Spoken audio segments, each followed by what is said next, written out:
todavía. Ah, Bienvenidos, bienvenidas, bien llegados y bien llegadas a la 7ª temporada, episodio número 11. O debo decir, capítulo 11 o programa 11 de El Club de Lectores del Post Antillano. De nuevo me toca sustituir a la insustituible, al amigo narrador, abogado y profesor, el doctor Francis Daniel Nina Estrella, que se encuentra de vacaciones fuera del país y quien se integrará a este espacio el primer sábado de abril. Así que estaremos por ahí hasta que llegue nuestro querido amigo don Francis Daniel Estrella. Como es acostumbrado en este programa, decir quiénes son nuestros auspiciadores. Y quiero mencionar en primer lugar que próximamente se publicará un libro de la autoría de Isabel Zorrilla. Isabel Zorrilla publicará el libro que se llama, la novela, debo decir, El sonido de su sombra. Muy próximamente se anunciará dónde será presentado y será adquirido el libro El sonido de su sombra de la amiga escritora María Zorrilla.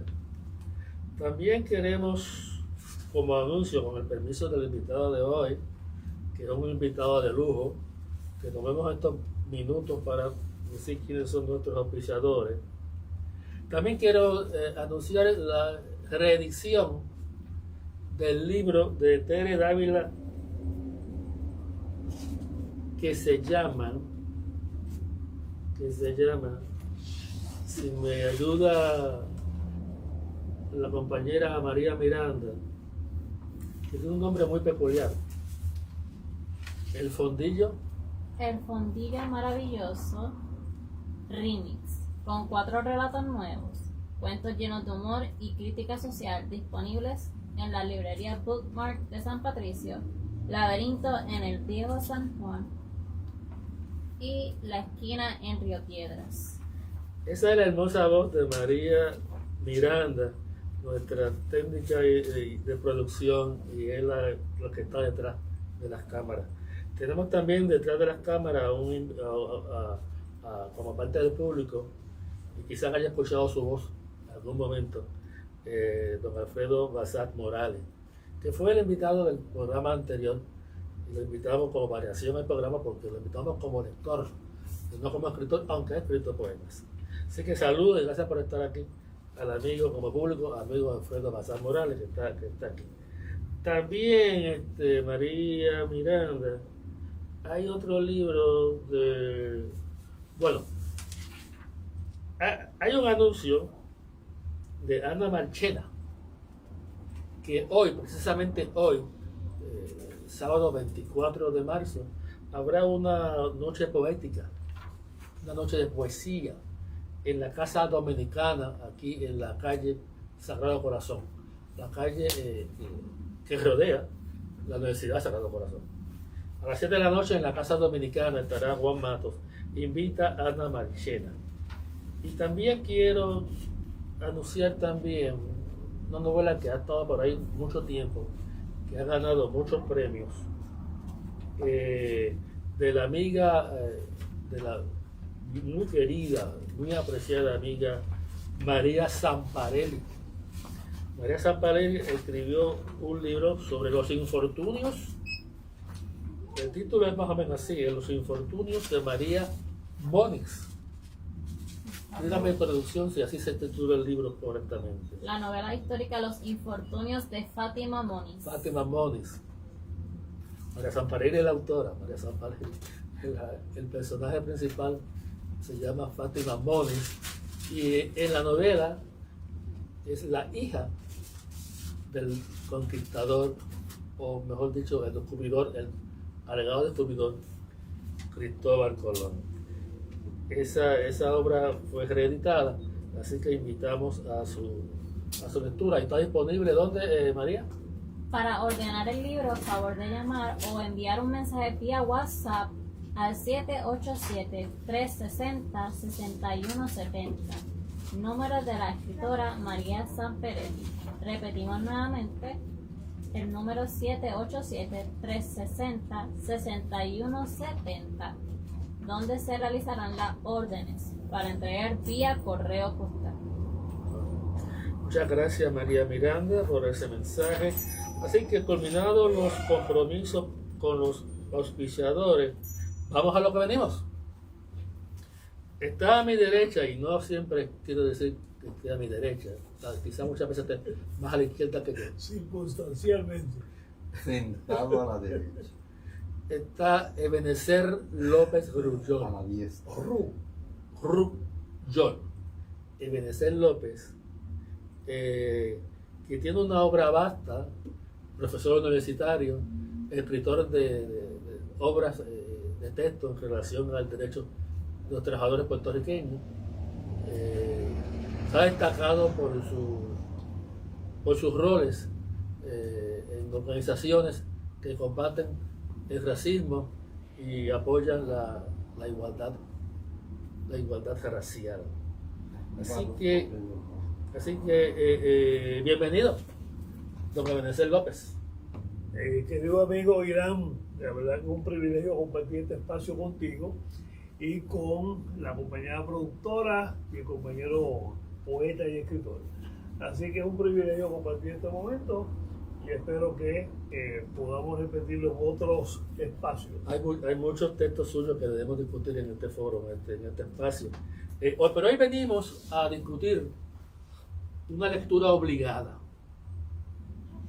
Si enfoca aquí la producción, se llama Un embeleco llamado raza. Un embeleco llamado raza. Y le corresponde a él decir por qué es un embeleco y qué es eso de raza. Ha sido recién publicado, si no me equivoco, Ebenezer. Bueno, este libro está recién salido, ¿verdad?, de la prensa. Quiero señalar que la primera tirada ya se agotó, así que estamos esperando esta semana el segundo envío de la casa publicadora. Y este libro realmente se llama Un embeleco llamado raza, porque desmantela el concepto de raza en cuanto a su aplicación de los seres humanos. Y habla, de hecho, ¿qué es un embeleco? ¿Qué es un embeleco? Un embeleco es algo que se inventa para justificar o representar algo de una manera más o menos liviana, muchas veces trivial, muchas veces jocosa, ¿verdad? Si digamos, vamos a tener mañana el corbata day. ¿Qué es un corbata day? Pues todo el mundo usa corbata, la corbata que le parezca, o lo que quiera representarse como corbata, ¿verdad? Y eso es sencillamente un embeleco, es algo que se crea para darle una simpatía a un evento que se va a celebrar de una manera voluntaria, interesante, para que todo el mundo que quiera se motive y normalmente con alguna causa, ¿verdad? Por eso es que hagamos el día de la corbata en apoyo de los niños que nacen sin la oreja izquierda o de la oreja derecha, ¿verdad? Lo que sea. Así que es un embeleco, es algo que se crea con alguna finalidad, pero que como usted lo examina realmente no tiene sustancia. Por eso es que este libro se llama Un embeleco llamado raza, porque el término raza no es de aplicación a los seres humanos. El término raza es propio de la biología, que es el que estudia todas las especies inferiores. La biología no explica al ser humano, el ser humano lo explica la antropología, ¿verdad?, que es la que dice cómo el ser humano surge sobre la faz del planeta, cómo se desarrolla, cómo se movió desde su lugar de origen en África, que no fue en Europa, y de ahí se van moviendo todas las latitudes y meridianos del planeta, y ocupa el planeta, cómo se van sustituyendo en lucha por la convivencia, las diferentes especies que hubo sobre el ser humano y cómo el Homo sapiens es el que finalmente domina, el que dirige, el que se encarga realmente de continuar el futuro del planeta. Así que nosotros somos parte de una especie, que es la especie humana, no de raza. Antes de continuar, Ebenezer, Sí. vas a continuar, te lo aseguro. Hablemos de las fuentes o la bibliografía. Detrás, en las páginas finales de este texto, hay una extensa lista de libros, de textos, de fuentes que usó el amigo Ebenezer para fundamentar su planteamiento. Mencióname algunos de esos, porque son muchos. Bueno, la verdad es que de estos libros que trae aquí, hay uno que se llama negrofobia, que creemos que es un término acuñado recientemente y no es así. No es así. Barbosa hablaba de negrofobia. ¿No? Pilar Barbosa hablaba de negrofobia, estaba hablando de hace un siglo. Puertorriqueño. Pero en Estados Unidos ese término se ha reutilizado para significar el alegado temor que le infunde a alguna gente sencillamente a estar cerca de personas negras. Y hay casos donde una persona está en una casilla del banco, es de noche, y en una casilla de un banco con un cajero automático. Usted entra a la puerta y hace su transacción, y entonces cuando está haciendo la transacción llega un caballero negro, muy bien vestido. Pero la persona alega que le impartió, que sufrió pánico al ver a esa persona negra, que sintió que iba a ser agredido, que sintió que esa persona era un peligro y sacó un arma de fuego y le disparó y lo mató. ¿Verdad? Es un caso sencillo, ¿verdad? Cosas que pasan en este caso en los Estados Unidos, alegadamente porque se le tiene temor a una persona negra por lo que conlleva, porque hay una serie de prejuicios, hay una construcción alrededor de la figura negra, de que es violento, de que es irracional, de que es torpe, de que es bruto, de que no piensa, 20.000 cosas, ¿verdad? Así que cuando usted compra desde pequeño ese mal bagaje y se lo asigna a un ser humano, no es posible la convivencia. Así que hay que deshacerse de eso. Esa es una de las fuentes que yo creo que menos se trabaja en Puerto Rico y que hay que convencerlo. El otro libro es casualmente de Daniel Lina, Racismo en Puerto Rico, reflexiones críticas por voces emergentes, donde él recoge escritos de varias personas de nuestro tiempo en torno al racismo. Yo no estoy de acuerdo con todos los planteamientos que hacen los autores, pero es que no se trata de pensar todos iguales, pero cuando todos piensan igual es porque nadie piensa mucho, ¿verdad? Ahora mismo hay un pleito en Puerto Rico por ahí que a veces todo el mundo pensó igualito y está bien, se dio cuenta de que estaban en un gran error y ahora tienen un problema jurídico. Pero cuando todos piensan igual, o cuando se exige que todos piensen igual, nadie piensa mucho y eso es una puerta abierta para unos grandes errores, ¿verdad? El otro que quiero mencionar también es otro libro que se llama ¿Cómo era el rostro real de Jesús?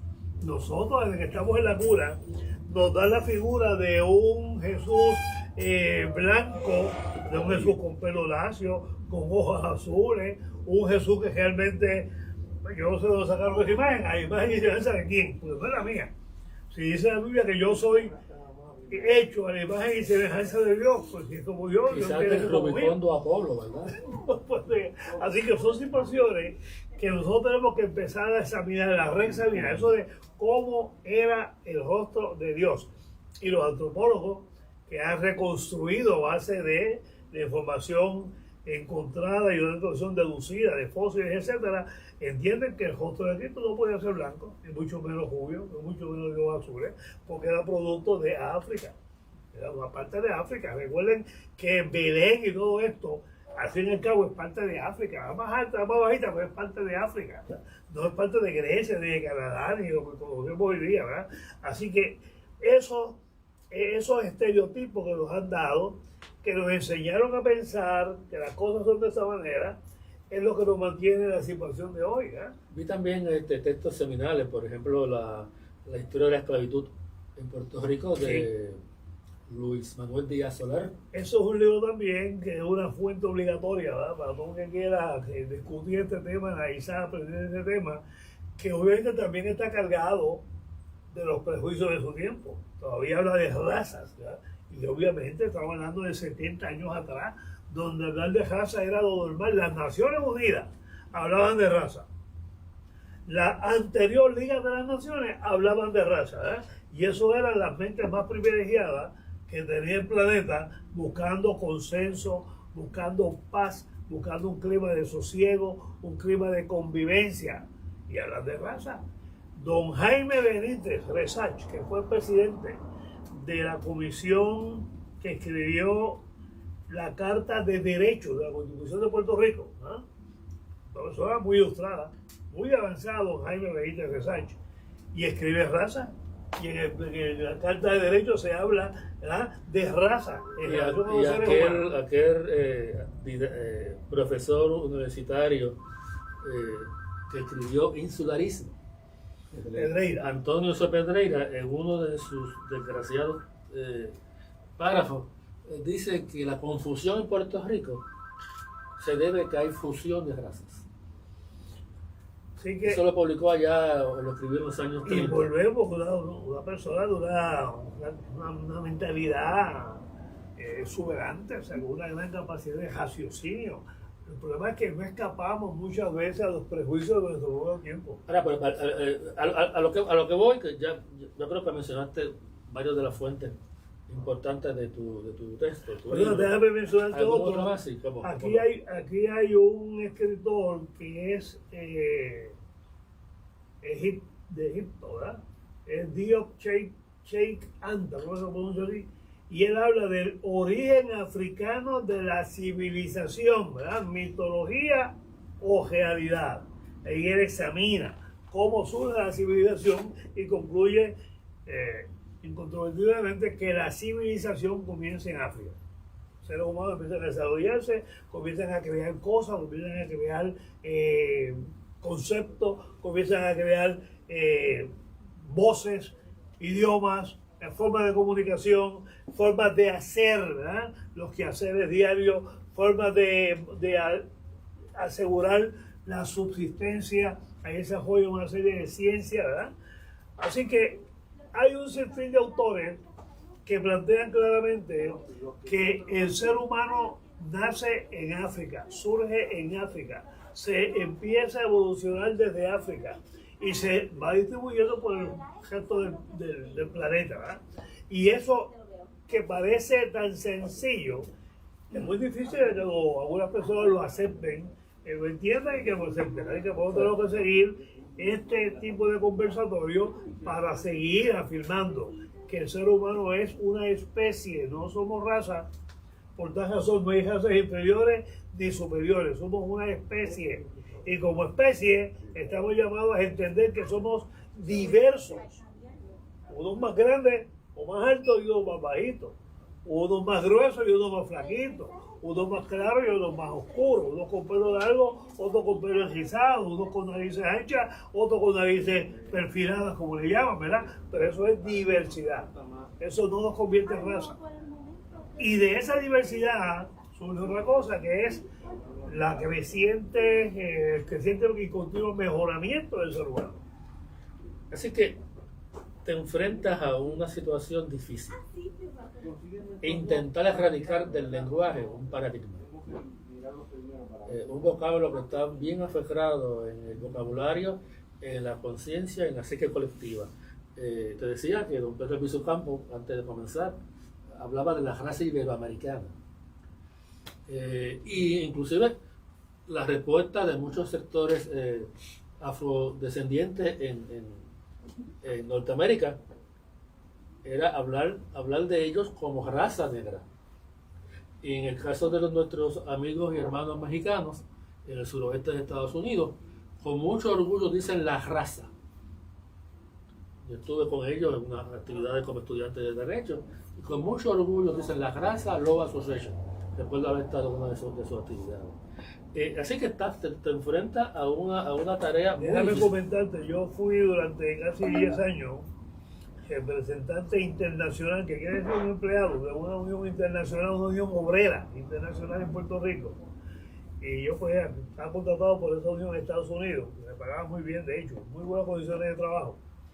Y como parte del ejercicio del trabajo y de las relaciones, íbamos a unos actos que se celebraban en algunos lugares de Estados Unidos, convocados unas veces por los grupos negros, otras veces por los grupos latinos, y los grupos latinos apoyaban una frase que era la raza de bronce. Yo recuerdo aquello, la raza de bronce, y describía la raza de bronce, nosotros que somos bronceados, que no somos blancos ni somos negros, somos bronce, ¿verdad?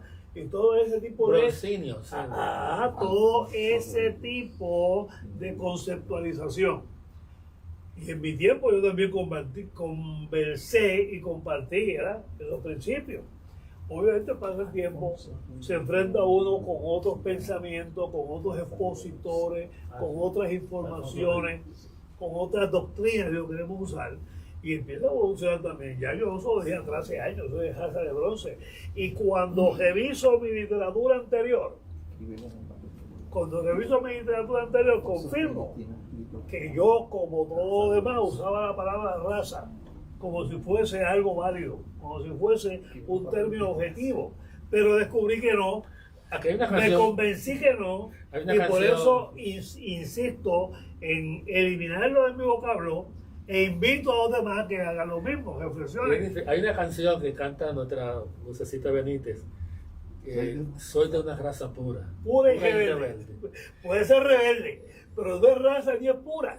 Porque los seres humanos, desde tiempos antiquísimos, ¿verdad?, surgieron, se mezclaron, como ya dije, eventualmente el Homo sapiens dominó las otras especies con la ayuda también de fuerzas de la naturaleza, porque ahí pasaron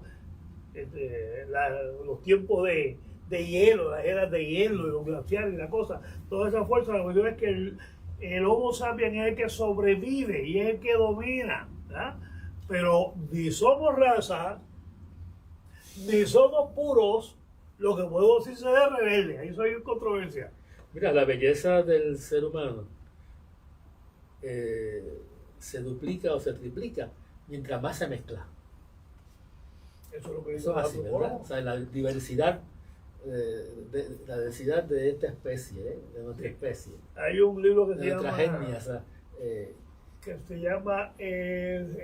traducido en inglés, el significado decreciente de la palabra raza. No me acuerdo quién es autor ahora, pero es bien interesante porque lo que explica es eso, de que ese concepto de raza que tuvo utilidad en un tiempo, ¿para qué? Vamos, no cerremos el programa sin hablar para qué tenía utilidad ese concepto, ¿verdad? Pero hoy día hay que descartarlo. Vamos a ello, ¿por qué se conceptúa o por qué se conceptuó y se dividió a los seres humanos en supuestas razas? Sencillamente ¿por qué? para Esa es la pregunta que debía haber hecho yo, ¿por qué? para facilitar la dominación de unos por otros. Hasta claro. el siglo XV, en el mundo no se hablaba de razas en cuanto a los seres humanos. Se hablaba de pueblos, de etnias, de culturas, de sociedades, de tribus. O sea, piénselo en mil formas. Lo que no se usaba era raza. Porque, se usaba el término también bárbaro. Yo lo usaba en relación a aquella gente que su cultura no era como la mía, que sus costumbres no eran como las mías, ¿verdad? Que sus ideologías y pensamientos no eran como los míos. Así que son unos bárbaros, pues no compartían. El lenguaje sobre todo, ¿eh? ¿Ah? El lenguaje. El lenguaje, Lo- eran bárbaros. el griego era la lengua de la civilización y los bárbaros eran aquellos que no hablaban, que no hablaban griego. Pero eso se definía siempre desde el punto de vista de cada cultura. El bárbaro es el que no comparte mi cultura. Yo puedo ser bárbaro para otro, por la que es bárbaro para mí. Así que esto es bien interesante porque ese concepto que hoy tenemos tan arraigado y que nos damos como una verdad absoluta y nos tomamos como una cuestión objetiva, fue inculcado en los seres humanos en el siglo XV. Una vez se descubre América y los países europeos de entonces deciden explotar América y robarle toda la riqueza y para ello liquidar sus culturas, tienen un problema, ¿con quién lo voy a hacer? ¿Ah? La mano de obra, ¿quién es el que va allí a talar, a sembrar, a cortar? ¿Quién va a hacer eso? ¿Quién va a meterse en las minas, a sacar los metales? ¿Quién va a hacer eso? ¿Verdad? No es el que vino de España a buscar riqueza. Tiene que tener una servidumbre, una mano de obra esclavizada. Y ahí es que se dice y se establece que los seres humanos somos dividibles en razas y que hay una raza superior, la cual no se ensucia las manos, salvo con sangre, y hay una raza o razas inferiores que son para hacer todos los trabajos que son necesarios para explotar y que obviamente el europeo blanco no quiere realizar. Así que se dice raza y raza. Y ese concepto de raza es importante porque la Iglesia Católica, que era la que estaba entonces, lo confirma y lo adopta. Y después la Iglesia Protestante también lo confirma y lo adopta. Y continúan toda una serie de actividades en el Nuevo Mundo de la cual la Iglesia Católica y la Iglesia Protestante en sus diferentes dimensiones sacaron riquezas increíbles, Sí, bueno. ¿verdad? ¿A costa de qué? Del exterminio, del destrozo, de la esclavización, de las culturas que había en América y de la cultura africana que ellos atacaron, capturaron a esos seres humanos, los trajeron como si fuesen bestias para carga, los vendieron como mercancía, le rompieron sus instituciones, le destrozaron los conceptos de familia, de justicia, de orden, de gobierno, y todo eso quedó bajo la concepción de que somos raza. Hay una expresión en tu libro muy interesante que parece sencilla, pero creo que no lo es. Tú hablas del racismo aprendido. El racismo aprendido. El racismo es un concepto aprendido. Vuelvo a ese siglo XV. A los que iban a ser amos, estaban actuando como amos, se les enseñó que eran ¿qué? Superiores. Y ellos aprendieron a que eran superiores. Por tal razón, ellos a sus hijos e hijas les van a transmitir que son superiores. Y por el contrario, a los esclavizados se les inculcó que eran inferiores y que esa era la razón de su esclavización, porque ustedes son inferiores, ustedes nacieron para este tipo de cosas y trabajo, ustedes no piensan, ustedes son violentos, ustedes son brutos, ¿verdad? Todo ese tipo de cosas para reducirlo intelectual y emocionalmente. Así que eso se aprende. Yo aprendo que soy inferior. Una vez yo aprendo que soy inferior y lo acepto, ya no soy problema para el que entiende que es superior, porque me comporto de acuerdo con las normas que aplican a los inferiores. Mire qué sencillo. No hay ni choque mucho, culturalmente y políticamente, porque es que yo aprendí que yo soy inferior. Si yo aprendí que soy superior, pues me voy a comportar como persona superior y voy a exigirle al inferior que me atienda, que no me mire a los ojos, que no se atreva a levantar la palabra, que no se atreva a tocar, en el caso de hombre, una mujer blanca, o una mujer blanca, un hombre negro, que no se atreva a entrar en negocios, que no se atreva a ir a buscar a la justicia, que no se atreva a aspirar a posiciones, porque eso no le compete a las personas inferiores. Cuando aprendemos eso, la sociedad se convierte en algo sin salvación, porque se va a perpetuar y se va a repetir, ¿verdad?, este tipo de conceptualización, y se eterniza eso, hasta que en un momento dado los seres humanos empiezan a cuestionar.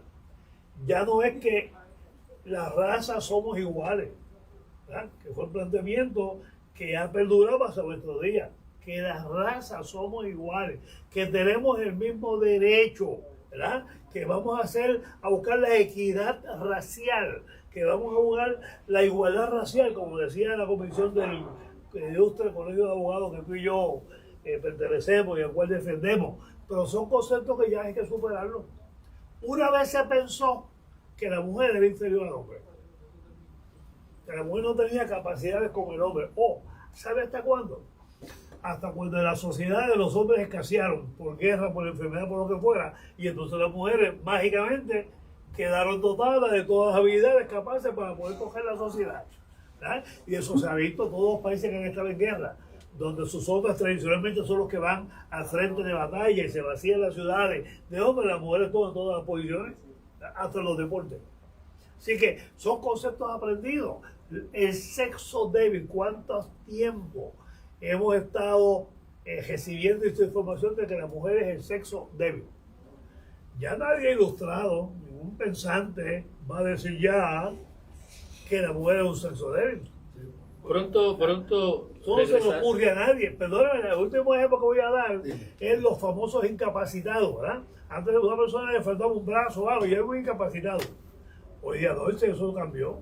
Una persona con diferencia, una persona con menos habilidad, otros términos, pero no se le ocurre llamarle incapacitado. Porque yo me llamo para qué, ¿cómo que es incapacitado? Es dando una oportunidad a Milla Producción para anunciar a los auspiciadores, que es muy importante porque gente que confía en nosotros, que por este medio debemos a conocer sus obras. Volvemos a repetir que la escritora Zorrilla, Isabel Zorrilla, anuncia la publicación de su novela El sonido de su sombra. El sonido de su sombra, que muy pronto llegará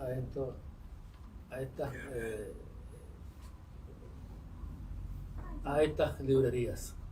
Estamos en librería Norberto González, aquí en la avenida Ponce de León, en Río Piedra, y en estos momentos estamos también en vivo a través de la página Facebook del Post Antillano. Así que, y luego seguiremos en esa página, podrán, aquellos que no lograron captarlo ahora, podrán después divulgarlo o verlo, o también compartirlo también. También déjenme que anuncie la reedición de un libro de la amiga y escritora Tere Dávila, que se llama El Fondillo Maravilloso Remix. Dígame, producción, ¿dónde se consigue ese libro? Están disponibles en las librerías Bookmark de San Patricio, Laberinto en el Viejo San Juan y La Esquina en Río Piedras.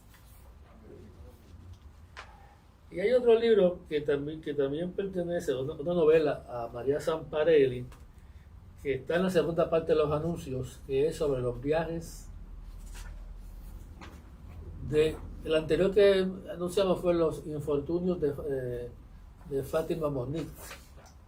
Ahora queremos anunciar el libro que habla sobre el primer viaje del almirante Cristóbal Colón. Está aquí, María, está aquí en la página de los anuncios de la segunda parte, si puedes encontrarlo. Pero se llama así, el primer viaje del almirante Cristóbal Colón. Se titula la novela histórica Brevísima y verdadera historia del almirante y su primer viaje. Para ordenar el libro, favor de llamar o enviar un mensaje vía WhatsApp al 787-360-6170, número de la escritora María Zamparelli, porque vía ese número se realizarán las órdenes para hacer la entrega vía correo postal. Y por último, si no nos queda con otro para esta segunda etapa de este programa, que Ana Marchena nos invita para que esta noche, hoy sábado 24, a las 7 de la noche, en la Casa Dominicana, aquí muy cerca, en Santurce, en la calle Sagrado Corazón, estará el declamador y poeta Juan Matos. Esta noche, 24 de marzo, a las 7 de la noche, en la calle Sagrado Corazón, en Santurce, todos invitados a esa noche poética con el declamador y poeta Juan Matos. Le pregunto a María Mirano, ¿queda con otro anuncio que hemos soslayado sin querer? Agradecer el donativo, ¿verdad? El Post Antillano agradece el donativo de Judith Morales. Sí, hay otro más, hay otro agradecimiento. Sí, es nuevamente de Judith Morales. Ok, muy agradecido a los donativos y a los auspicios de Judith Morales. Y ya en resumen, hay por ahí la nueva novela de Isabel Zorrilla, el sonido de su sombra. Fueron reeditadas las novelas, los textos. El Fondillo Maravilloso es un libro de cuentos el fondillo maravilloso de Remex. Es un libro de cuentos. Y las dos novelas de María Zamparelli en torno a los viajes del descubridor, el llamado descubridor Cristóbal Colón, están disponibles en las librerías Norberto González, La Mágica, El Laberinto y El Candil en Ponce y en otras librerías. Así que con esos anuncios vamos a continuar. Estabas hablando del racismo aprendido y hay algo muy interesante en este texto que repito, es lectura obligada. Un embeleco llamado Gracia, a todos aquellos que les preocupen los asuntos de identidad nacional, los asuntos de racismo y si existe o no racismo en Puerto Rico, que es un debate que lleva años y eso podría ser la nota final. Pero estuviste hablando de Benecer de la religión y la racialidad o el racismo y me causó mucho interés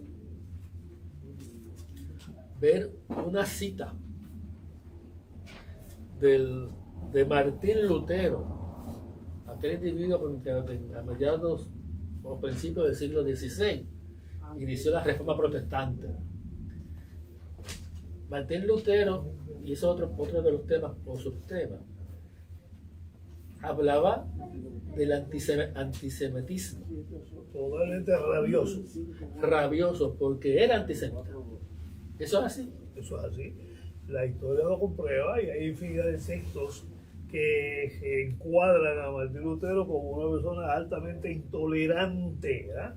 Y en el caso de los judíos, él pregonaba que debían ser matados, debían ser asesinados, de quitarle todas sus propiedades, de sacarlos de Europa y llevarlos a otro sitio, ¿verdad?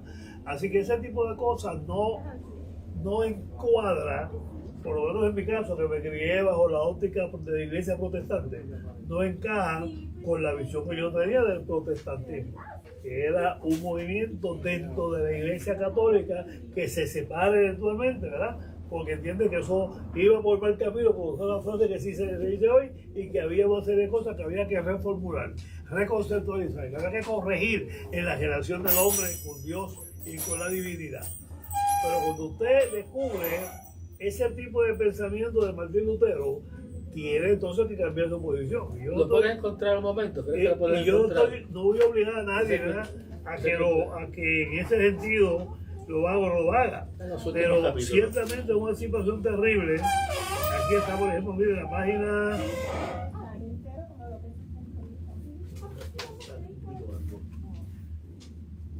Así que Martín Lutero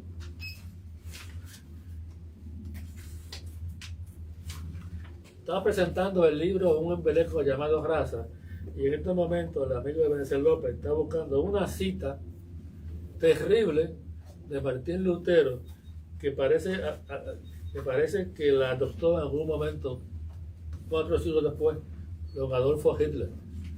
La verdad es que Hitler después compra esos pensamientos antisemíticos, ¿no? Y todo es cuestión también económica, ¿eh? No es cuestión de que son pensamientos objetivos, es una cuestión justificaciones económicas para el atropello de unos grupos humanos. Estoy aquí buscando. Porque en el caso de los africanos era usarlo como trabajadores esclavizados, ¿verdad? Sí.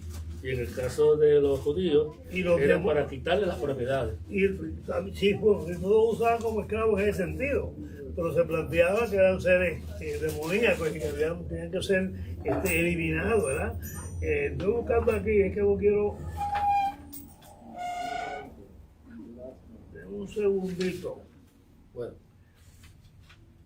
Pues Martín Lutero es un ser a quien yo tenía en altísima estima por mi formación desde el mundo evangélico, protestante, pero que una vez empiezo a descubrir cosas, tengo que reevaluar. Es obligatorio la reevaluación. Es como con el mundo de la psiquiatría, donde también se planteaba que el negro era negro porque estaba lleno, ¿verdad?,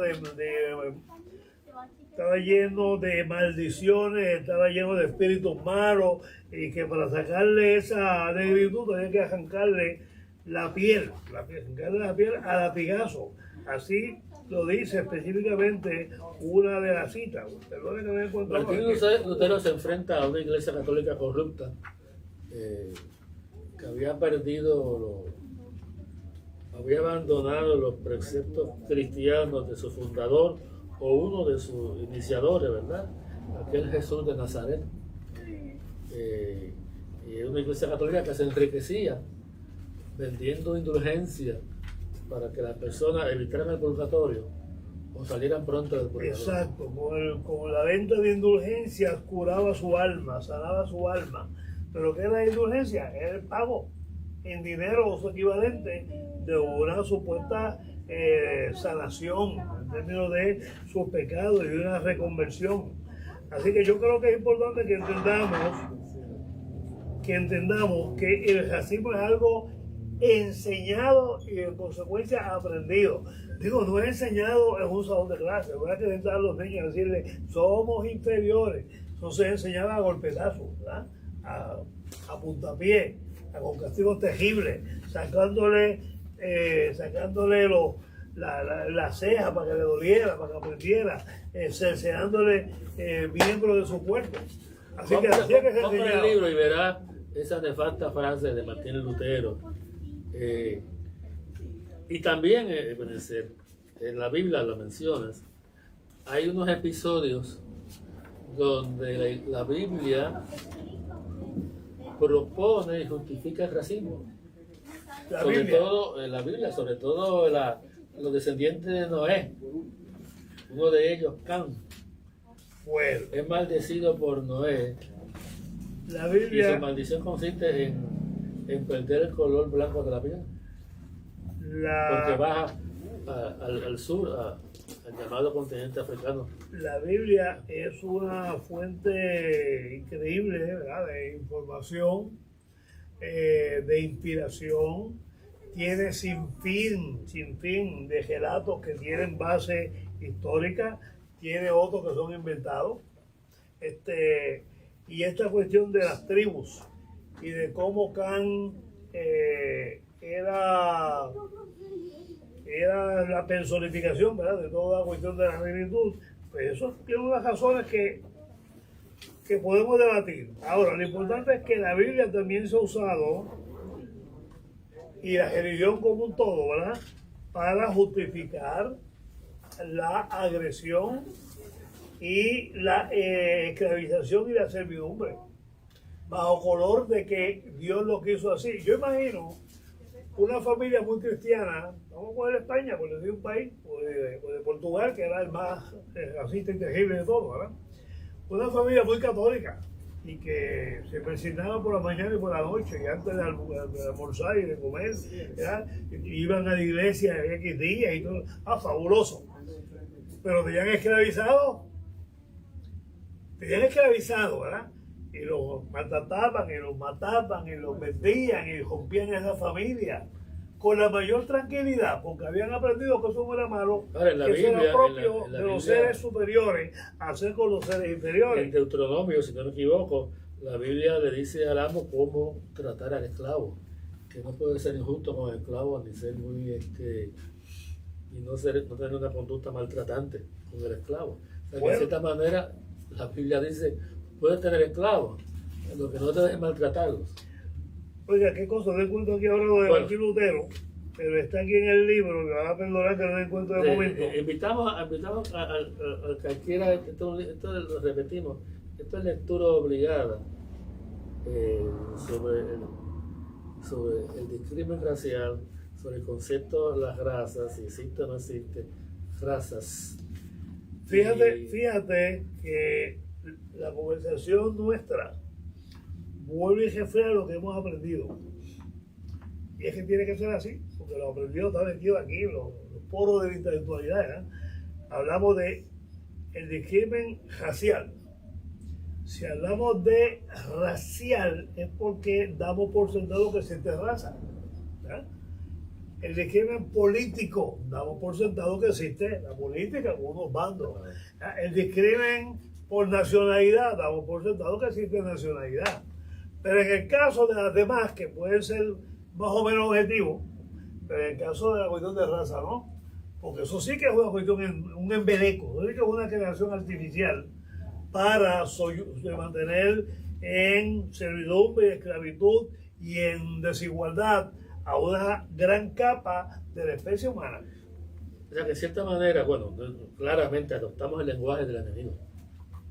O sea, Lo adoptaron, pero lo adoptamos no los porque paradigmas, queremos, adoptamos no es porque ideología queremos, es porque nos los dominante ponen, que nos los generalmente es la imponen en los ideología del poros. enemigo. ¿Sí? Nos lo imponen por los pobres. Mira, aquí la Biblia y la negritud también habla aquí en el capítulo, en el página 65. Oye, pero no encuentro ahora la parte de Martín Lutero. Yo creo que está por ahí. Él considera a mi hermana lo tiene bien claro dónde es que lo dice. Pero ciertamente es una situación que tenemos que reevaluar. Bueno, Jesús Martín Nosotros Lutero no dice podemos que seguir repitiendo un esquema que ya se probó que es nefasto para la humanidad. Nosotros no podemos seguir dándole validez al concepto raza. Nosotros no podemos seguir directa o indirectamente tolerando que alguien use el concepto raza como una justificación para degradar y maltratar a otras capas humanas. Así que es tiempo de que la sociedad, que somos nosotros, empecemos a dar ese paso para desechar el concepto raza entre los seres humanos. Y es difícil porque eso está bien metido en nuestra psique y en la cultura. O sea, no es cuestión de algo pasajero. 5 siglos llevamos trabajando nosotros con el concepto raza, para mal, ¿verdad? Así que ya es tiempo de eliminar eso en el contorno de los seres humanos. ahora bastaría con erradicar esos vocablos, valga de nuevo la palabra, raciales, del vocabulario, para acabar con el racismo. Bueno, lo que pasa es que sí, si eliminamos la palabra raza conscientemente, vamos a comenzar a modificar todo nuestro lenguaje, que al fin y al cabo es reflexión, es reflejo de lo que pensamos, ¿verdad? Vamos a ir eliminando eso. Si yo elimino el concepto de sexo débil, la mujer obviamente tiene el mismo rango que el varón. Mientras yo diga que hay un sexo débil, pues hay una serie de vicios culturales que se le van a caer encima y le van a atribuir a la mujer, y por el contrario va a absorber al hombre porque tiene el sexo débil, ¿verdad? Así que nuestra cultura nos ha dado unos valores, unos principios, unos postulados que de ordinario guían nuestra conducta. Y de aquí la conducta porque así es que pensamos. Cuando empezamos a corregir eso, también podemos cambiar, ¿verdad? Lo que hacemos. Por esta razón, la convivencia en igualdad es posible. Así que si eliminamos el concepto de que los seres humanos nos dividimos en raza y entendemos sencillamente que lo que tenemos es diversidad entre los seres humanos, estamos en un camino para crecer. Pero mientras mantengamos el concepto de que la racialidad existe a los seres humanos, seguimos replicando el patrón y lo seguimos remachando y no podemos salir de ese círculo vicioso. Se unió también al público nuestro, a nuestro pequeño público, pero muy importante, el autor dominicano Cristian Paniagua Rosario, autor de varias novelas, se encuentra aquí frente a nosotros. Está aquí. Un placer, no, un placer, compañero. Autor de una novela que se llama Tiro al Negro. Tiro al Negro. Que trata sobre el problema que estamos hablando, de crimen, y autor de una novela premiada que se llama Parrillada de burgueses. Ambas son novelas que se encuentran aquí en la librería de Puerto Rico. Así que saludos al amigo dominicano que todavía pasó por Puerto Rico, Cristian Paniagua Rosario. Gracias por estar parte de este público, que también se une al inmenso público que está con nosotros a través de las redes sociales, en particular Facebook. Okay. Pues mira, lo que dice Martín Lutero ya lo habíamos dicho más o menos. Yo recuerdo cuando leí el libro, Martín lo que dijo Lutero fue que hay que matar hay que eliminar a los judíos, hay que quitarle sus propiedades, hay que exterminarlos. Curiosamente, lo que está diciendo Netanyahu ahora el primer ministro del llamado Estado de Israel, en contra de los palestinos, destruir a Palestina. Los judíos también sufrieron el discrimen por ser judíos. Y hubo los nefastos incidentes, entre ellos el Holocausto, que habla del asesinato de cientos de miles, quizás millones de judíos en los campos de concentración de la Alemania nazi. Así que lo que Martín Lutero era invitando a eso, al asesinato, al genocidio. Está invitando a legalizar otra vez el atropello. Aquí tengo un distinguido ciudadano dominicano en Puerto Rico, ¿no? Sí. Mañana se pone la cosa económica bien terrible y a alguien se le ocurre decir que es que los dominicanos nos están quitando los trabajos, o nos están quitando los negocios, o los dominicanos nos están quitando las áreas de residencia, y empieza toda una campaña contra la población dominicana, porque hay resentimiento de que ellos han progresado y han tenido una ventaja que han logrado, ¿verdad? Eso es una puerta para empezar a justificar un ataque que no tiene sentido. Y se puede decir que son inferiores los dominicanos. Míralos cómo hablan, míralos cómo andan, mira cómo bailan, mira cómo... O sea, se puede justificar lo injustificable, lo que no tiene sentido. Y se crean todas unas categorizaciones con miras de validar ese discrimen y ese atropello que queremos realizar contra la población dominicana. Eso es lo que pasó en el siglo XV. Necesitamos mano de obra gratis o barata, que es mejor que esclavizarlos o comprar los esclavizados y utilizarlos como bestias de trabajo, ¿verdad? Eso fue lo que pasó en el siglo XV. Ahora, hay otro detalle, es que la esclavitud no duró para siempre, no lo sabemos, se terminó en los 1800 algo, diferentes momentos en América y en el mundo terminó la esclavitud. Comenzó bien temprano pero en la historia de la humanidad. Pero había un problema, es que esa persona que es negra, que era esclavizada hasta ayer y ahora es libre, yo no quiero que tenga los mismos derechos que yo. Así que se sostiene y se fortalece todo un sistema de pensamiento para mantener al negro en su sitio, entre comillas, ¿verdad? Porque no es como yo soy blanco, ese negro no es como yo, así que en mi casa no viene, ¿verdad? Y tiene que servir, y los trabajos más terribles son para él, por poca paga. Así que cambia el esquema y en vez de sencillamente imponer la violencia o por la violencia la sumisión, entonces se crea toda una capa cultural reforzada para que yo, negro, crea que soy inferior y yo, blanco, crea que soy superior. Y se mantengan las cosas como están, ¿verdad? Y esa es la base, por eso que 150 años después de la abolición de la esclavitud, todavía tenemos tanta carga negativa en la cultura. Y hay tanta carga negativa supuestamente cultural. Yo creo que hay que eliminar todo eso, pero para eliminarlo primero tenemos que tomar conciencia. ¿Quedan resabios legalistas del discrimen en Puerto Rico?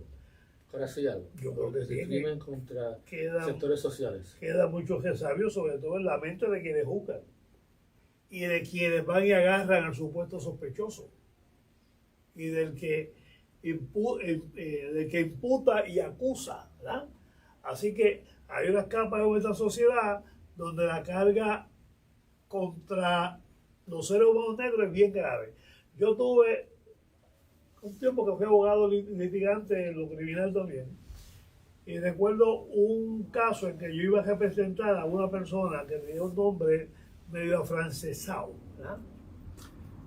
Y entonces, pues, ya yo lo había visto antes de que llegara a la sala, pero el juez no lo había visto. Cuando van a llamar el caso, el juez le dice algo así: mire, llámese este muchacho que tiene que ser haitiano, llámelo, tiene que ser haitiano, cállalo. Eso comentó el juez. Eso comentó el juez. En plena sala. Sí. Para el En la récord. sala de investigaciones. Y yo lo miro y digo, se va a llevar una sorpresa. Cuando trajeron al imputado, resulta que el imputado era más blanco que la leche y tenía el pelo rubio. Y después lo miró y le preguntó, ¿quién es él? Y él como que no podía creer que con ese apellido fuera ese que está al frente, porque él había prejuzgado. He dicho, este es un negro haitiano, feo, de tangible presencia, que no puede ser igual que los demás. Ya, ¿sabemos qué cosa había en la cabeza de aquel jugador? Y obviamente, por otras razones, después se estableció que tenía que cumplir una sentencia, pero el choque de la cuestión de la visión racista fue evidente en aquel jugador. ¿Cuántas veces usted no ha ido por la calle si es negro y un policía lo detiene sin ninguna razón? O si hay alguna razón, se exagera la razón. Incluso la posibilidad de que usted sea agredido por hacerle alguna pregunta al policía, porque supuestamente todo usted se sublevó y se convirtió en un peligro. Son cargas que tiene nuestro sistema de justicia. Son cargas terribles que hay que eliminar. Pero las eliminaremos hasta que no partamos en común de la premisa de que los seres humanos no somos dividibles en raza, somos una especie con diversidad y que por tal razón nos asiste a todos los mismos derechos, ¿verdad?, humanos de cualquier lugar. Me da la idea, Ebenezer, que como que hemos reducido la campaña contra el discrimen. Estamos callados. Estamos callados. Estamos demasiado complacidos. Y hay mucho por hacer todavía. Los ¿verdad? pequeños logros nos enceguecen, los pequeños logros nos desmovilizan, los pequeños logros nos desmotivan. Y nos conformamos con este poquito que hemos logrado y nos olvidamos que hay un mundo de cosas que cambiar. Educación. ¿Habría la posibilidad de que algún día este país tenga un gobernante blanco? O mejor dicho, lo hay. Que en vez de tener un gobernante blanco, tenga un gobernante de tez oscura. Bueno, en mi opinión, Puerto Rico ha tenido dos gobernantes negros. Uno fue Luis Fortuño y otro es el gobernador actual. O sea, esa gente bajo ningún esquema norteamericano son blancos. Ninguno de los dos. Eso es interesante, explícame eso. ¿Usted ha visto a Luis Fortuño, la piel de Luis Fortuño? Una vez lo vi. Bueno, Luis Fortuño es una persona blanca. Y el gobernador Pierluisi tampoco es blanco. ¿Ves? Y bajo los esquemas blanquistas norteamericanos, menos son blancos. Bueno, ningún puertorriqueño cae dentro del criterio de Pero aceptación. nosotros tenemos nuestras propias definiciones de lo que es blanco. Y en Puerto Rico se dice que si una persona tiene la piel blanca, tiene la nariz perfilada, tiene el pelo lacio, ¿verdad?, y los labios finos, básicamente eso es blanco. Padilla. Pero en los Estados Unidos la definición parte de otra base, y es que dice que si usted hasta su quinta generación ascendente tiene alguna persona que haya sido negra, usted es negro. Por eso es que todavía estaba el debate de los Jefferson, donde la mitad de la familia del presidente Jefferson eran blancos y la otra mitad eran negros, ¿verdad? Y los blancos le decían a los negros que no y que sí, pero resulta que dentro de los blancos, bajo la teoría racista norteamericana,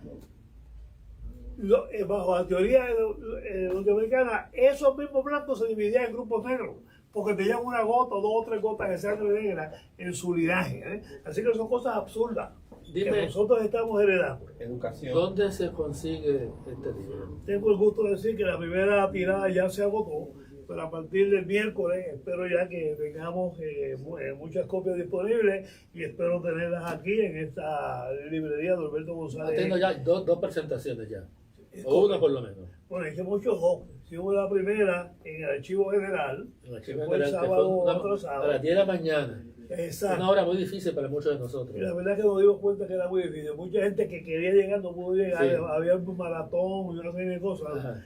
Nos vimos, Yo no pude ir por la hora, percatamos- yo no pude llegar. Nos percatamos tarde, ya, Sí. de que la hora no A era las 10 de la adecuada. mañana un sábado muy difícil. Pero la próxima va a ser en la librería Norberto González en el mes de mayo, pero en Plaza de las Américas. Bueno. Y quizás hagamos alguna otra. Hoy ha sido un programa de lujo con Ebenezer López Rullón. De lujo. El lujo lo he tenido yo con ustedes ahí con la presencia de ustedes. Presentando este texto que es de lectura obligatoria, un embeleco llamado raza y que provoca conversaciones, discusiones y hasta podría un congreso alrededor de esto. Así que buenas tardes, amigos y amigas que nos han acompañado en este buenísimo programa del Club de Buenísimo, de Lectores. verdad que sí. Muchas gracias. Muchas He disfrutado. Gracias. Hasta pronto.